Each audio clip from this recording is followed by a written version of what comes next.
Army Karnataka ರಾಜ್ಯ ಸಮಿತಿ ಬೆಂಗಳೂರು ನಗರದ ಕೇಂದ್ರ ಕಚೇರಿಯ ನೂತನ ಕಟ್ಟಡ ನಿರ್ಮಾಣಕ್ಕೆ ಮಹಾಲಕ್ಷ್ಮಿ ಲೇಔಟ್ ವಿಧಾನಸಭಾ ಕ್ಷೇತ್ರದ ವೃಷಭಾವತಿ ನಗರದ 2ನೇ ಮುಖ್ಯ ರಸ್ತೆಯಲ್ಲಿ ಭೂಮಿ ಪೂಜೆಯನ್ನು ನೆರವೇರಿಸಲಾಯಿತು.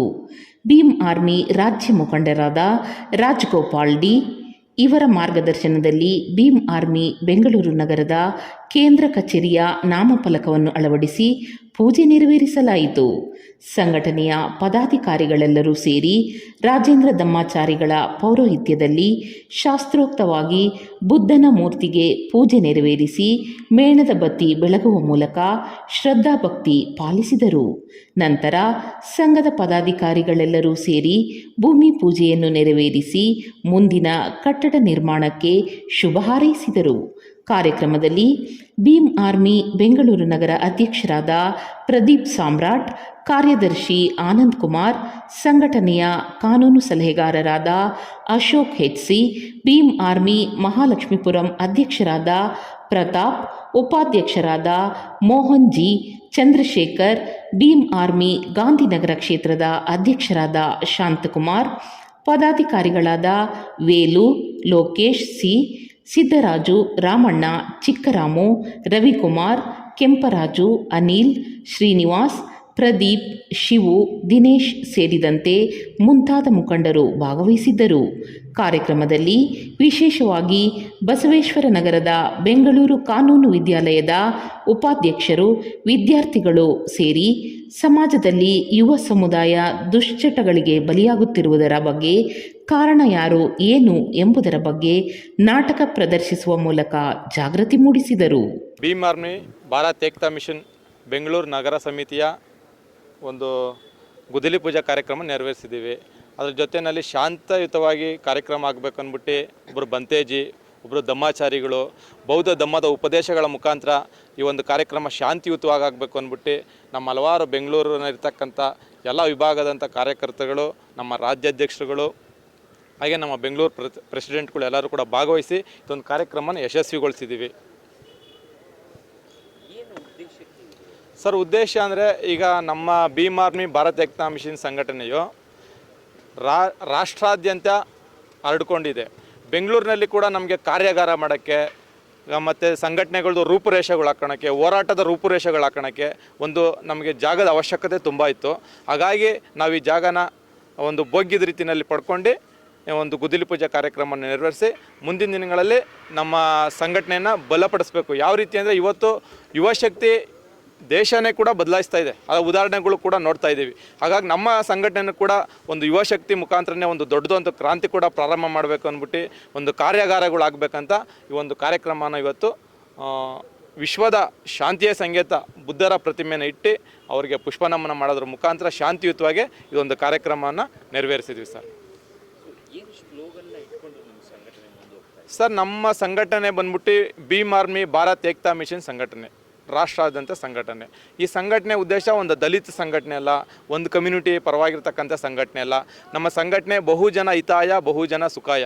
ಈ ದೇಶದಲ್ಲಿ ಬಹುಸಂಖ್ಯಾತರು ಯಾರಿದ್ದಾರೋ ಅವ್ರಿಗೆ ಯಾವುದೇ ರೀತಿ ಯಾವುದೇ ವರ್ಗ ಜಾತಿ ಭೇದ ಇಲ್ಲದೆ ಯಾರಿಗೆ ದೌರ್ಜನ್ಯಗಳಾದಾಗ, ಅನ್ಯಾಯಗಳಾದಾಗ ಅದ್ರ ವಿರುದ್ಧವಾಗಿ ಪ್ರತಿಭಟಿಸೋದು. ಅತಿ ಮುಖ್ಯವಾಗಿ ಯುವಶಕ್ತಿ. ಇವತ್ತು ಏನಾದರೂ ಯುವಕರಿಗೆ ನೋಡಿ ಸರ್, ಎಷ್ಟೊಂದು ಎಕ್ಸಾಮ್ಗಳು, ಕಾಂಪಿಟೇಷನ್ ಎಕ್ಸಾಮ್ಗಳು ಬರೀತಾರೆ, ಹಗರಣಗಳಾಗ್ತಾರೆ ಅಂತ ಪೇಪರ್ ಲೀಕ್ ಅಂತ ಮಾಡ್ತಾರೆ. ಅದಾದಮೇಲೆ ಅಷ್ಟು ಜನ ಯುವಕರು ಭವಿಷ್ಯಗಳು ಹಾಳಾಗ್ತದೆ ಅಂತ ಅದ್ರ ಬಗ್ಗೆ ದೊಡ್ಡದಾಗಿ ಕ್ರಾಂತಿ ಆಗಬೇಕು. ಮತ್ತು ಆರೋಗ್ಯದ ಬಗ್ಗೆ ಅವೇರ್ನೆಸ್ಗಳಾಗಬೇಕು, ಜಾಗೃತಿಗಳು ಮೂಡಿಸ್ಬೇಕು. ಇದು ನಮ್ಮ ಸಂಘದ ಗುರಿ ಉದ್ದೇಶಗಳಾಗಿರ್ತವೆ ಸರ್.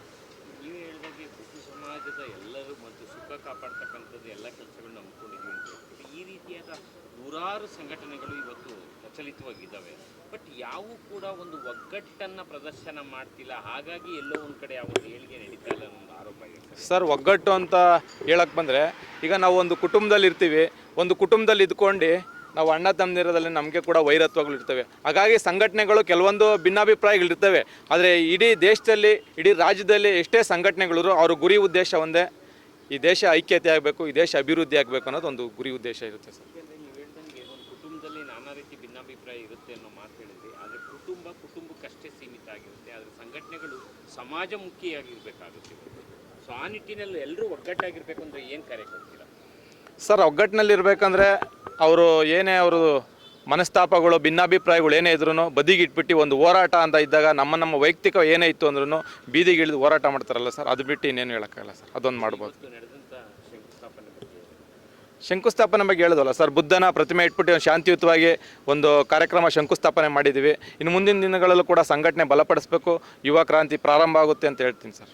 ಏನು ಬಿಲ್ಡಿಂಗ್ ರೂಪುರೇಷೆಗಳೇನಾದರೂ ಹೌದು ಸರ್, ದೊಡ್ಡದಾಗೆ ಈಗ ನೋಡಿ ಸರ್, ನಮ್ಮ ಸಂಘಟನೆ ಹಲವಾರು ಜಿಲ್ಲೆಗಳಿಂದ ಇದೆ. ನಮ್ಮ ಜಿಲ್ಲೆಗಳಿಂದ ಅಧ್ಯಕ್ಷಗಳು, ರಾಜ್ಯಾಧ್ಯಕ್ಷಗಳು, ಜಿಲ್ಲಾ ತಾಲೂಕು ಅಧ್ಯಕ್ಷಗಳೆಲ್ಲ ಬಂದಾಗ ಅವ್ರು ಬೆಂಗಳೂರಿನಲ್ಲಿ ಉಳ್ಕೊಳಕ್ಕೆ ಅವ್ರಿಗೆ ಜಾಗದ ಅವಶ್ಯಕತೆ ಇರಲ್ಲ. ಅಟ್ಲೀಸ್ಟ್ ಅವ್ರು ಇಲ್ಲಿ ಬಂದಾಗ ಒಂದು ದಿವಸ 2 ದಿವಸ ಉಳ್ಕೊಂಡು ಇಲ್ಲಿ ಕಾರ್ಯಾಗಾರಗಳನ್ನೆಲ್ಲ ಅಟೆಂಡ್ ಮಾಡ್ಕೊಂಡು ಅವ್ರು ಹೋಗ್ಲಿಕ್ಕೆ ಹತ್ರ ಆಗುತ್ತೆ ಅಂತ ಈ ಒಂದು ಜಾಗನ ಆಯ್ಕೆ ಮಾಡ್ಕೊಂಡಿದ್ದೀವಿ ಸರ್. ಎಷ್ಟು ಸಂಘಟನೆ ಶಾಖೆಗಳಿವೆ ಸರ್, ರಾಜ್ಯಾದ್ಯಂತ ಒಂದು 31 ಜಿಲ್ಲೆ ಇದ್ರು 31 ಜಿಲ್ಲೆಗಳಲ್ಲೂ ಕೂಡ ನಮ್ಮ ಶಾಖೆ ಇದೆ ಸರ್. ಕಾಲೇಜ್ಗೆ ಹೋಗಿದ್ರಾ? ಏನು ಹೋಯ್ತೀಯ ಬ್ರೋ ಕಾಲೇಜ್ಗೆ? ಯಾವಾಗಲೂ ಕಾಲೇಜ್ಗೆ ಹೋಗೋದಿದ್ದೇ ಇರುತ್ತೆ. ಲೈಫಲ್ಲಿ ಮಜಾ ಮಾಡಬೇಕು, ಎಂಜಾಯ್ ಮಾಡಬೇಕು. ಕಾಲೇಜ್ಗೆ ಹೋಗೋದೇ ಎಲ್ಲ ಜೀವನ. ಇಲ್ಲೇ ಕೂತವ್ನು ಫಸ್ಟ್ ರ್ಯಾಂಕ್ ರಾಜು, ಬಾ ಏನು ಕೇಳೋಣ. ಏನೋ ಮಾಡ್ತಿದ್ದೀವಿ ಶಿಷ್ಯ? ಇನ್ನೊಂದು ತಿಂಗಳು ಎಕ್ಸಾಮ್ ಆಯ್ತಿದ್ದೀರಿ, ಓದ್ಕೊಂತ ಇದ್ದೀನಿ. ಒಂದು ತಿಂಗಳಾಯ್ತು ಕೂಡ ಎಕ್ಸಾಮ್, ಇನ್ನೂ ಈಗಲೇ ಓದ್ಕೊತಾ ಇದೆಯಲ್ಲೋ. ನಾನು ರ್ಯಾಂಕ್ ಬರಬೇಕು ಅಂತಿದ್ದೀನಿ. ಬಿಡಲು ಎಕ್ಸಾಮ್ ಎಲ್ಲ ಬಿಡು, ಲೈಫ್ ಎಂಜಾಯ್ ಮಾಡೋದ್ ಕಲಿ, ಮಜಾ ಮಾಡ್ಬೇಕು. ಯಾವಾಗಲೂ ನಶೆ ಮಾಡಬೇಕು. ನೀನೇನೋ ಯಾವಾಗಲೂ ಕಾಲೇಜ್ ಲೈಫಲ್ಲಿ ಓದ್ಕೊಂಡು ಕೂತಿರ್ತೀಯ ನೋಡ, ಅವ್ಳು ಹುಡುಗಿ ನೋಡಿ ಕಲ್ತ್ಕೊಳ್ಳಲಿ. ಇವೆಲ್ಲ ಹಿಂಸೆ ಕೊಡ್ಬೇಡ್ರಿ ನನಗೆ, ಯಾಕ್ರಿ ಬಾಮಗ ನಿಂಗೆ ಹೇಳ್ತೀನಿ ಜೀವನ ಅಂದ್ರೆ ಏನಂತ ಹೇಳ್ತೀನಿ ಬಾಮಗ. ಏನ್ ಹೇಳು, ಅದು ಒಂದು ಮಾಲ್ ಐತೆ ಸೇದ್ ನೋಡು, ಕೊಳ್ಳೋ ಬಿಡ್ತೀಯ ಬೈಲಿ. ಮಾಡ್ಬೇಡ ಕಣಲ್ಲ, ನನಗೆ ಬೇಡ ಬಾರ ಮಚ್ಚಲಿ, ಇವೆಲ್ಲ ಬೇಡಪ್ಪ ನನಗೆ. ಟ್ರೈ ಮಾಡೋ, ಒಂದ್ಸಲ ಟ್ರೈ ಮಾಡೋ. ಇದೆಲ್ಲ ನನ್ ಫಸ್ಟ್ ಟೈಮ್ ಹಂಗೆ ಕಣೋ, ಇನ್ನೊಂದ್ಸಲ ಟ್ರೈ ಮಾಡಿ. ಎಲ್ಲ ಸರಿ ಇಟ್ಕೋ ನೀನೇ. ಹೆಂಗೈತೆ ಇದು ಜೀವನ? ಯಾವಾಗ್ಲೂ ಓದ್ಕೊಂಡ್ ಕೂತಿರ್ತೀಯಲ್ಲಪ್ಪ ಕಾಲೇಜಲ್ಲಿ ನೀನು. ತಗೊಳ್ಳೋ, ಇದನ್ನ ಟ್ರೈ ಮಾಡು. ಇದೇನ್ ಡ್ಯೂಟಿದು ಈ ತರ? ಬೇಡದಿಲ್ಲಿ ತಗೊಳ್ಳೋ, ಟ್ರೈ ಮಾಡಮ್ಮ. ಫಸ್ಟ್ ಟೈಮ್ ಎಲ್ಲರಿಗೂ ಹಂಗೆ ಕಣೋ, ಹೋಯ್ತಾ ಹೋಯ್ತಾ ಎಲ್ಲ ಸರಿ ಆಗುತ್ತೆ. ಏನ್ ದಿಲೀಪಿದು? ಇಷ್ಟೇ ಕಣೋ ಜೀವನ. ನೀನ್ ಯಾವಾಗ್ಲೂ ಓದ್ಕೊಂಡ್ ಕೂತಿರ್ತೀಯಲ್ಲೇ, ನನ್ ಜೊತೆ ಇರೋ ನಿಂಗೆ ಕಾಲೇಜ್ ಲೈಫ್ ಒಂದ್ ಏನಂತ ತೋರಿಸ್ತೀನಿ. ಸರಿ ಮಗ, ನಾಳೆ ಬಾಯ್. ಆಯ್ತು, ಬಾಯ್ ಡ್ಯೂಡ್. ನನ್ನ ಮಗ ಕಾಲೇಜಲ್ಲಿ ಹೆವಿ ಮೆರೀತಾನೆ ಅಲ್ವಾ, ಒಳ್ಳೆ ರ್ಯಾಂಕ್ ಸ್ಟೂಡೆಂಟ್ ಅಂತ. ನನ್ನ ಮಗನ ಹಾಳು ಮಾಡಿ ಹಳ್ಳ ಇಡ್ಸ್ಬಿಡ್ಬೇಕು. ಸರಿ ಡ್ಯೂಡ್, ಸಿಗೋಣ. ಆಯ್ತು, ಓಕೆ ಬಾಯ್.